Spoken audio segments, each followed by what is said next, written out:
Hello friend, welcome back to my channel. तो friend, आज मैं फिर से आप लोग को एक 3 पाउंड का केक का डिज़ाइन दिखाऊंगी। तो ये जो केक है ना, इस केक को मैं पहली बार जब बनाई थी तो मैं अपने हिसाब से ही बनाई थी। उसके बाद ना मुझे इस केक का ऑर्डर ना कई बार से आया, मतलब फिर उसके बाद मैंने 3 से 4 बार फिर बनाया। तो ये ना मेरा तीसरा चौथा बार हो सकता है, मुझे एग्जैक्ट तो याद नहीं है। लेकिन मैंने ये केक को जब पहली बार बनाया था तो अपने हिसाब से, मतलब उस टाइम ऐसा था ना कि कस्टमर ने बोला था कि मुझे 3 पाउंड का केक चाहिए, तो आप अपने हिसाब से बना दीजिए। तो वो एक बॉयज़ का केक था, तो फिर मैंने उस हिसाब से बनाया था। देख लीजिए, मैंने ना ये देख लीजिए रोज़ मैं कैसे बनाती हूँ, उसको भी आप लोगों को थोड़ा सा मैं इस वीडियो में दिखा दे रही हूँ कि इस टाइप से ना ये एक रोज़ का जो नोज़ल होता है, मेरा जो R1 R11 या R1 का जो नोज़ल है ना वो मिल नहीं रहा है।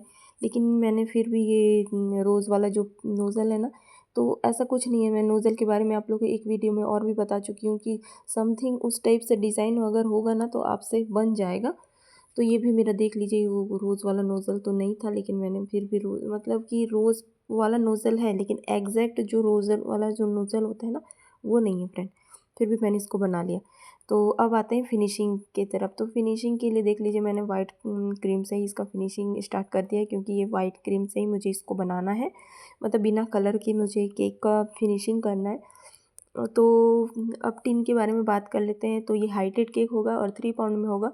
तो हाइटेड केक जब भी मैं आप लोग को 3 पाउंड में बताती हूँ तो मैं आप लोग को बताई हूँ कि 7 और 5 इंच के बर्तन का यूज़ करना है। बेसिकली जो मैं 2 पाउंड का केक बनाती हूँ 7 इंच के बर्तन में ही बनाती हूँ हाइटेड में। अगर मुझे चौड़ी में बनाना होता है तो मैंने 9 इंच का बर्तन में यूज़ करती हूँ। और ये मुझे हाइटेड में बनाना था 3 पाउंड, तो 7 और 5 इंच के मैं बर्तन का यूज़ करूँगी। तो नीचे का जो लेयर है इसको मैं 7 इंच के बर्तन में बनाती हूँ।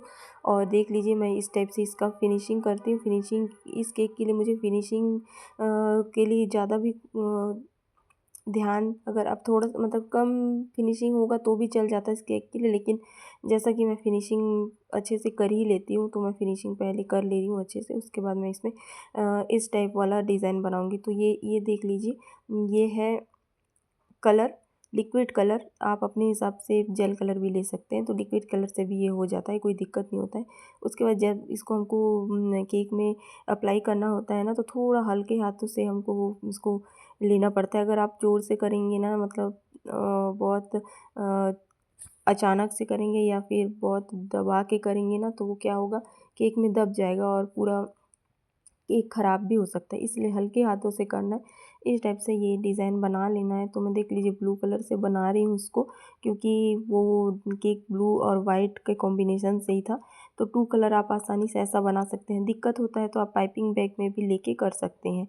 तो इस टाइप से देख लीजिए, फिनिशिंग मुझे इस केक में करना नहीं है, क्योंकि मुझे इसके बाद एक और डिज़ाइन इसमें करना है जिससे हमको फिनिशिंग का ज़रूरत नहीं पड़ता। लेकिन मुझे आदत ऐसा हो गया है ना कि मैं जब तक केक में अच्छे से फिनिशिंग ना दूँ तो मुझे ही अच्छा नहीं लगता है। वैसे आप बिगिनर्स है, स्टार्टिंग में अभी आप केक बनाना स्टार्ट कर रहे हैं, तो आप इसको ना फिनिशिंग में भी नहीं करेंगे तो जल जाएगा। क्योंकि ये चम्मच से मुझे ये डिज़ाइन बनाना था ना, तो ये इसमें फिनिशिंग का उतना ज़रूरत नहीं पड़ता, क्योंकि ये जो डिज़ाइन है ना फिनिशिंग को दबा देता है, ऐसा कुछ ज़रूरत नहीं है। तो आसानी से देख लीजिए, ये मेरा केक का नीचे का लेयर कंप्लीट हो गया। अब आ जाते हैं ऊपर का टॉप वाला लेयर जो है 5 इंच के बर्तन में। तो इसको भी मुझे वैसे ही क्रब कोट के बाद फिनिशिंग करना था, मतलब वाइट क्रीम से ही इसको मुझे फिनिशिंग करना था। तो आप ना फ्रेंड एक चीज़ और भी ध्यान देंगे, जैसे कि आप ये लेयर वाला करते हैं तो सबसे पहले आप बर्तन को ले लीजिए कि किस हिसाब से आपको बर्तन का यूज़ करना है। जैसे इसमें ना अगर आप 6 इंच का बर्तन का यूज़ करेंगे ना तो पूरा केक ख़राब हो जाएगा, क्योंकि 1 पाउंड का आप ना 5 इंच या 6 इंच के बर्तन में बनाते हैं। तो ये जो 5 इंच का बर्तन है, क्योंकि मैंने 7 इंच का नीचे में लिया था, तो कम से कम 2 इंच का फ़र्क होना चाहिए। कोई भी आप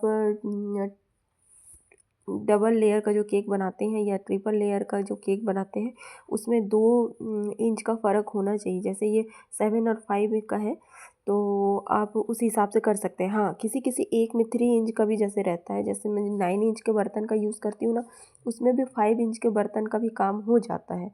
ऐसा नहीं है कि नहीं होता, लेकिन कम से कम जब मैं बोल रही हूँ कि कम से कम अगर आपको जब लेयर को थोड़ा सा कम ध्यान मतलब कि कम गैप रखना है तो उसमें आप 5 और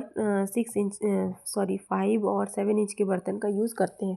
और मैं जैसे कि ज़्यादा गैप वाला जो केक रहता है साइड में हमको ज़्यादा गैप चाहिए तो इसके लिए मैं 9 और 5 इंच के बर्तन का यूज़ करती हूँ। ठीक है, तो इस हिसाब से मैंने देख लीजिए नीचे का और ऊपर का भी उसी तरीके से कर लिया। ऊपर में थोड़ा सा मैं और इस चम्मच से इस टाइप से पैलेट वाला डिज़ाइन कर ले रही हूँ ताकि ये केक में पूरा लुक उसका आ जाए। तो ये हो गया दोनों केक फिनिशिंग। अब आता है इसका मुझे लेयरिंग करना। तो लेयरिंग करने समय आप 2-3 तरीके से कर सकते हैं। पहला जो बेसिक तरीका है, आप नीचे में आप पैलेट नाइफ़ लीजिए और ऊपर में चाकू से इसको उठा लीजिए। यही सबसे सरल और बेसिक तरीका है। ये 1 पाउंड के लिए बहुत ही अच्छा तरीका है। लेकिन आपको जब 2 पाउंड का केक को लेयरिंग करना होता है ना तो 2 पैलेट नाइफ़ का यूज़ करेंगे फ्रेंड, क्योंकि एक चाकू से और पैलेट नाइफ़ से वो नहीं होता है, क्योंकि वो भारी हो जाता है। मुझे कई बार दिक्कत हो चुका है, वैसे कभी गिरा तो नहीं है लेकिन दिक्कत हो गया था। तो मैंने और एक पैलेट नाइफ़ ले लिया है उसके लिए, तो उससे भी मैं करती हूँ। अब आता है मुझे फ्लावर अटैच करना। तो मैं फ्लावर देख लीजिए, मैं पहले ही आपको बना के दिखा रही थी, तो मैं उसको फ्रिज में अच्छे से सेट कर रही थी।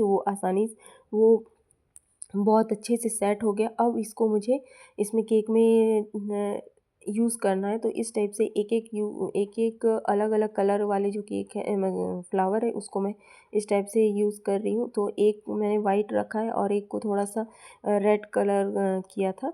तो ये अब मैं देख रही थी, मैं मुझसे एक गलती हो गया था फ्रेंड। तो मैं ये इसमें ना आप लोग को ये भी बताऊँगी कि जैसे हम फ्लावर जो सेट करते हैं ना, उसका क्या फ़ायदा होता है। मुझे ना जहाँ पे फ्लावर रखना था मैं गलती से उसको दूसरे जगह पे रख दी। अब मुझे गनीमत मैंने ना बीच वाले इसमें नहीं रखा था। वैसे कुछ होता नहीं, लेकिन उसका जो कलर है ना, जैसे ये रेड वाला, वो कलर उसमें आ जाता तो ये दिक्कत हो सकता था। लेकिन मैंने ना इसको देखा था। जैसे क्या होता है जब लेयरिंग करते हैं उसके बाद ना टर्निंग टेबल क्या हो जाता है, कभी कभार घूम जाता है।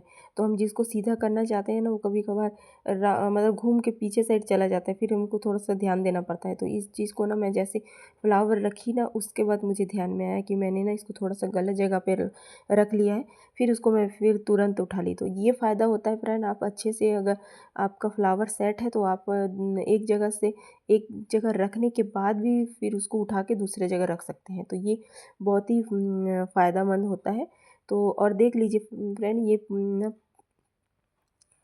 ब्लू कलर और वाइट कलर के साथ ये जो फ्लावर का कॉम्बिनेशन है ना, बहुत अच्छा लगता है। ये इसको मैंने एक्सपेरिमेंट किया था, मतलब मैं किसी के केक में बनाई थी और तो वो अच्छा लगा था। तो उसके बाद से ही कस्टमर ने जैसे रेफरेंस पिक मांगा ना, तो उसमें मैंने ये पिक दिया। तो उसके बाद मेरा ये केक बहुत बार चला है। और उसके बाद ये ना इस केक को जो बहुत अच्छा इसको लुक देता है ना, ये है इसका गोल्डन वाला ये आर्टिफिशियल वाला पत्ती, जिसको मैं उस केक में भी यूज़ करी थी। और एक-एक करके ना इस तीनों जगह मैं फ्लावर में यूज़ कर रही हूँ। और ये ना पूरे केक का लुक को बहुत अच्छा कर देता है और इससे केक का लुक और भी खिल के आता है। देख लीजिए, ये था केक का फाइनल लुक। और आप लोग को कैसा लगा फ्रेंड ये केक का डिज़ाइन? अच्छा लगा होगा तो लाइक शेयर ज़रूर कर दीजिएगा। बाय। हर हर महादेव।